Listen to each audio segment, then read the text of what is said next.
ಉಡಾಯಿಸೋ ಖಾರ ಬಣ್ಣ ರುಚಿಯನ್ನು ನೀಡುತ್ತದೆ. ಮೆಣಸಿನ ಪುಡಿ ಚಿಂದಿ ಉಡಾಯಿಸೋ ಖಾರ ಬಣ್ಣ ರುಚಿ. ಟೆಕ್ನಾಲಜಿಯಲ್ಲಿ ನಾವು ಸ್ಟ್ರಾಂಗ್ ಇದ್ದೀವಿ ಅಂತ ಸಿಕ್ಕ ರಾಷ್ಟ್ರಗಳಿಗೆ ಸಹಾಯ ಮಾಡಿದ್ರೆ ಏನಾಗುತ್ತೆ ಅನ್ನೋದನ್ನ ಚೀನಾ ಹಾಗೆ ಟರ್ಕಿಗೆ ಭಾರತ ತೋರಿಸ್ಕೊಟ್ಟಿದೆ. ಪಾಕಿಸ್ತಾನದ ಬೆನ್ನಿಗೆ ನಿಂತ ಕುತಂತ್ರಿ ಚೀನಾಗೆ ಶಾಕ್ ಕೊಟ್ಟಿದೆ. ಡ್ರ್ಯಾಗನ್ ಪಾಸ್ ಕಂಪನಿ ಜೊತೆಗಿನ ಒಪ್ಪಂದಕ್ಕೆ ಬ್ರೇಕ್ ಬೀಳ್ತಾ ಇದೆ. ಅದಾನಿ ಒಡೆತನದ ಏರ್ಪೋರ್ಟ್ಗಳಲ್ಲಿ ಚೀನಾದ ಕಂಪನಿ ಸೇವೆಯನ್ನ ಒದಗಿಸ್ತಾ ಇತ್ತು. ಮುಂಬೈ, ಅಹಮದಾಬಾದ್, ಮಂಗಳೂರು, ಲಕ್ನೋ, ಜೈಪುರ, ತಿರುವನಂತಪುರಂ, ಗುವಾಹಟಿ ಏರ್ಪೋರ್ಟ್ಗಳಲ್ಲಿ ಸೇವೆಯನ್ನ ನೀಡಲಾಗ್ತಾ ಇತ್ತು.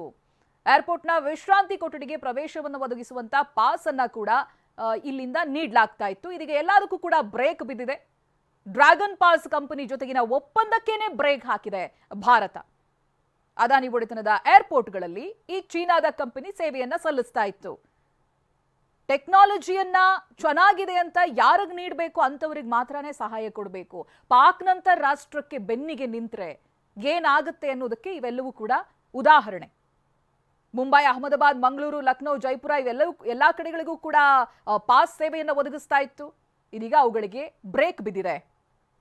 ಅದಾನಿ ಒಡೆತನದ ಏರ್ಪೋರ್ಟ್ಗಳಲ್ಲಿ ಸೇವೆಯನ್ನ ನೀಡಲಾಗ್ತಾ ಇತ್ತು.